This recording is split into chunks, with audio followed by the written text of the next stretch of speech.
Hello दोस्तों, स्वागत है आपका ज्ञान सागर के यूट्यूब चैनल पर। आज हम लेकर के आए हैं आपके लिए ईवीएस यानी पर्यावरण अध्ययन के बहुत ही महत्वपूर्ण प्रश्न, जो कि आपके सभी टीचिंग एग्जाम्स के लिए बहुत ही महत्वपूर्ण होंगे। तो चलिए अपने क्वेश्चंस की बात करते हैं। फर्स्ट क्वेश्चन है हमारा, बालकों के बारे में सर्वाधिक उपयुक्त कथन है। ऑप्शन ए है, बालकों के व्यवहार नियंत्रण के लिए अत्यंत कठोर नियम बनाना चाहिए तथा इनके पालन के लिए उन्हें बाध्य करना चाहिए। ऑप्शन बी है, बालकों के प्रति बिल्कुल उदासीन रहना चाहिए। ऑप्शन सी है, बालकों के ऊपर बहुत अधिक दबाव नहीं डालना चाहिए परंतु उन्हें बिल्कुल स्वच्छंद भी नहीं रखना चाहिए।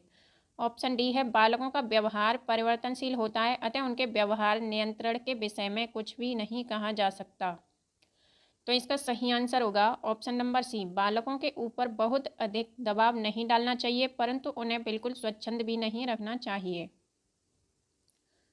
अगला प्रश्न है, खतरनाक कूड़ा करकट का सबसे गंभीर पर्यावरणीय प्रभाव क्या हो सकता है। ऑप्शन ए है वायु प्रदूषण।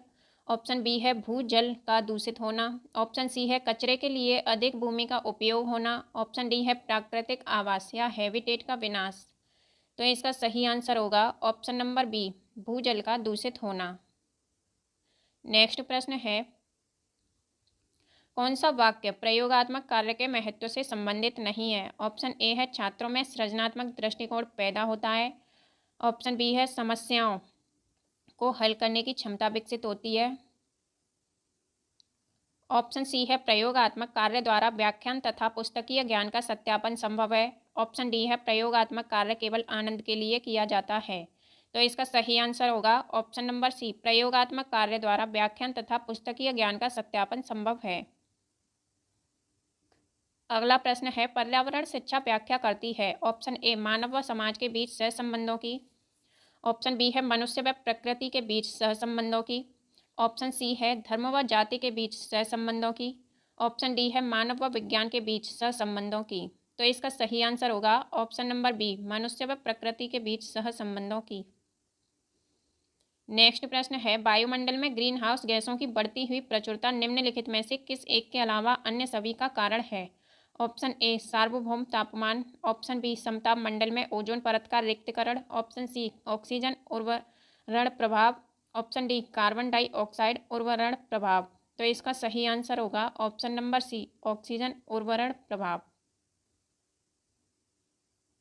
नेक्स्ट प्रश्न है, सतत एवं मूल्यांकन की निम्नलिखित में से किस विधि में शिक्षक विद्यार्थी के विभिन्न तथ्यों जैसे भाषा के प्रयोग, संवेगात्मकता, खेल के दौरान व्यवहार आदि को लिखता है एवं इस तरह एकत्र सूचनाओं के आधार पर मूल्यांकन करता है। ऑप्शन ए, जांच सूची। ऑप्शन बी, प्रश्नावली। ऑप्शन सी, निरीक्षण। ऑप्शन डी, साक्षात्कार। तो इसका सही आंसर है ऑप्शन नंबर ए, जांच सूची। नेक्स्ट प्रश्न है, सतत एवं व्यापक मूल्यांकन के बारे में निम्नलिखित में से कौन सा कथन असत्य है। ऑप्शन ए, सतत और व्यापक मूल्यांकन के सतत पहलू के अंतर्गत मूल्यांकन के सतत और आवधिक पहलू का ध्यान रखा जाता है। ऑप्शन बी, व्यापक संगठक में विद्यार्थियों के विकास के शैक्षिक और इसके अलावा सह शैक्षिक पहलुओं का निर्धारण शामिल है। ऑप्शन सी, इसमें छात्रों की उपलब्धियों का मूल्यांकन अंकों के रूप में होता है। ऑप्शन डी, इसमें मूल्यांकन की बहुविध तकनीकों का उपयोग अनौपचारिक रूप से किया जाता है। तो इसका सही आंसर होगा ऑप्शन नंबर ए। तो इसका सही आंसर होगा ऑप्शन नंबर सी, इसमें छात्रों की उपलब्धियों का मूल्यांकन अंकों के रूप में होता है। नेक्स्ट प्रश्न है, निम्नलिखित में कौन सा प्राथमिक विद्यालय में पर्यावरण अध्ययन पढ़ाने का उद्देश्य निरूपित है। ऑप्शन ए है, विद्यालयों में बच्चों के अनुभवों का बाहरी दुनिया से जोड़ना। ऑप्शन बी, बच्चों को तकनीकी शब्दावली और परिभाषाओं से परिचित कराना। ऑप्शन सी, पर्यावरण अध्ययन से संबंधित तकनीकी शब्दों का आकलन। ऑप्शन डी है इसका, अपने ज्ञान का विस्तार करने के लिए बच्चों को सूचना देना कि उन्हें कौन सी पुस्तकें पढ़नी चाहिए। तो इसका सही आंसर होगा ऑप्शन नंबर ए, विद्यालयों में बच्चों के अनुभवों का बाहरी दुनिया से जोड़ना। अगला प्रश्न है, फ्लाई ऐश एक प्रदूषक दहन उत्पाद है जो किसको जलाने से प्राप्त होता है। ऑप्शन ए, कोल या पत्थर के कोयले। ऑप्शन बी, चारकोल या लकड़ी के कोयले। ऑप्शन सी, डीजल या मिट्टी के तेल। Option D, CNG. तो इसका सही आंसर है ऑप्शन ए, कोल यानी पत्थर के कोयले। नेक्स्ट प्रश्न है, दूध से प्राप्त प्रोटीन बहुत सारी इकाइयों से मिलकर बनी होती है, ये इकाइयाँ कहलाती हैं। ऑप्शन ए, वसी अम्ल। ऑप्शन बी, एमिनो अम्ल। ऑप्शन सी, उच्च गलनांक वाले अम्ल। ऑप्शन डी, अकार्बनिक अम्ल। तो इसका सही आंसर होगा ऑप्शन नंबर बी, एमिनो अम्ल। नेक्स्ट प्रश्न है, सीखने की प्रक्रिया का निम्नलिखित में से कौन सा उद्देश्य नहीं है? ऑप्शन ए है ज्ञान प्राप्त करना, ऑप्शन बी अच्छी नौकरी प्राप्त करना, ऑप्शन सी जीवनोपयोगी कौशलों का विकास करना, ऑप्शन डी क्षमताओं तथा कौशलों का विकास करना। तो इसका सही आंसर है ऑप्शन नंबर बी, अच्छी नौकरी प्राप्त करना। नेक्स्ट प्रश्न है, पारतंत्र में होती है तो क्या होती है? ऑप्शन ए ऊर्जा हानि व खनिजों का लाभ, ऑप्शन बी ऊर्जा लाभ व खनिजों की हानि, ऑप्शन सी ऊर्जा व खनिज दोनों की हानि, ऑप्शन डी ऊर्जा व खनिज दोनों का लाभ। तो इसका सही आंसर है ऑप्शन नंबर सी, ऊर्जा व खनिज दोनों की हानि। अगला प्रश्न है, मान लीजिए आप विद्यालय शिक्षा बोर्ड के अध्यक्ष हैं। आप अपने अधिकार क्षेत्र के अंतर्गत आने वाले विद्यालयों की शिक्षा की संपूर्ण गुणवत्ता को सुधारने के लिए क्या योजना बनाएंगे? इस प्रकार का प्रश्न किसका एक उदाहरण है? ऑप्शन ए निम्न स्तरीय अभिसारी, ऑप्शन बी निम्न स्तरीय अपसारी, ऑप्शन सी उच्च स्तरीय अभिसारी, ऑप्शन डी उच्च स्तरीय अपसारी। तो इसका सही आंसर होगा ऑप्शन नंबर डी, उच्च स्तरीय अपसारी। नेक्स्ट प्रश्न है, रेशम किससे बनता है? ऑप्शन ए लार्वा की लार ग्रंथियों से, ऑप्शन बी वयस्क की क्यूटिकल से, ऑप्शन सी वयस्क की लार ग्रंथियों से, ऑप्शन डी कीट के पैर से। तो इसका सही आंसर है ऑप्शन नंबर ए, लार्वा की लार ग्रंथियों से। अगला प्रश्न है, सीबीएसई द्वारा प्रस्तावित समूह परियोजना या गतिविधि किसका एक सशक्त साधन है? ऑप्शन ए रोजमर्रा के शिक्षण से होने वाले तनाव को दूर करने, ऑप्शन बी अनेकता में एकता की संकल्पना का प्रचार प्रसार करने, ऑप्शन सी सामाजिक भागीदारिता को सुगम बनाने, ऑप्शन डी शिक्षकों के भार को हल्का करने। तो इसका सही आंसर होगा ऑप्शन नंबर सी, सामाजिक भागीदारिता को सुगम बनाने। नेक्स्ट प्रश्न है, नीचे दिए गए आरेख में तिलचट्टा को प्रदर्शित करने वाला अक्षर है। तो ये यहाँ पे दिए हैं, ये है शाकाहारी, ये डायग्राम है मांसाहारी का, और ये है परवच्ची। तो इसका ऑप्शन ए है, ऑप्शन ए है ए, ऑप्शन बी है बी, ऑप्शन सी में है सी, ऑप्शन डी है डी। तो इसका सही आंसर है ऑप्शन नंबर बी। अगला प्रश्न है, पाठ्य सहगामी क्रियाओं का प्रमुख उद्देश्य होता है। ऑप्शन ए छात्रों को विकास को बाधित करना, ऑप्शन बी छात्र अनुशासनहीनता की समस्याओं का निदान करना, ऑप्शन सी छात्र को उन्नतशील वातावरण प्रदान करना, ऑप्शन डी छात्रों को विद्यालय छोड़ने से बचाना। तो इसका सही आंसर होगा, तो इसका सही आंसर है ऑप्शन नंबर ए, छात्रों के विकास को बाधित करना। नेक्स्ट प्रश्न है, वाद विवाद निम्नलिखित समस्या के समाधान में न्यूनतम लाभप्रद है। ऑप्शन ए जिनका केवल एक सटीक उत्तर हो, ऑप्शन बी जिनके अनेक आयाम एवं पहलू हों, ऑप्शन सी जो सामाजिक मूल्यों से संबंधित हो, ऑप्शन डी जिनमें परिपक्व एवं स्पष्ट निर्णय लेना हो। तो इसका सही आंसर है ऑप्शन नंबर ए, जिनका केवल एक सटीक उत्तर हो। अगला प्रश्न है, पर्यावरण अध्ययन की कक्षा में विभिन्न संकल्पनाओं को स्पष्ट करने के लिए शिक्षक द्वारा कहानी कथन का प्रयोग करना शिक्षार्थियों को ऑप्शन ए कल्पना करने की योग्यता देता है, ऑप्शन बी सही दिशा में उनकी ऊर्जा का सारणीकरण करने में सहायता करता है, ऑप्शन सी पाठ्य वस्तु को स्वयं समझने के लिए प्रेरित करता है, ऑप्शन डी उनमें निहित भाषाओं की विविधता को ध्यान में रखता है। तो इसका सही आंसर होगा ऑप्शन नंबर ए, कल्पना करने की योग्यता देता है। अगला प्रश्न है, निम्नलिखित में से कच्चे मकानों की विशेषताएं हैं। फर्स्ट है, इनकी दीवारें कच्ची ईंटों की होती हैं। सेकंड है, झोपड़ियों से अधिक मजबूत तथा स्थायी होते हैं। थर्ड है, इन्हें प्रतिदिन लीपना पड़ता है। फोर्थ है, इन पर चूने की पुताई होती है। तो ऑप्शन ए है 1, 2, 3, ऑप्शन बी है 2, 3 एवं 4, ऑप्शन सी है 1, 3 एवं 4, ऑप्शन डी है 1, 2 एवं 4। तो इसका सही आंसर है ऑप्शन नंबर डी, 1, 2 एवं 4।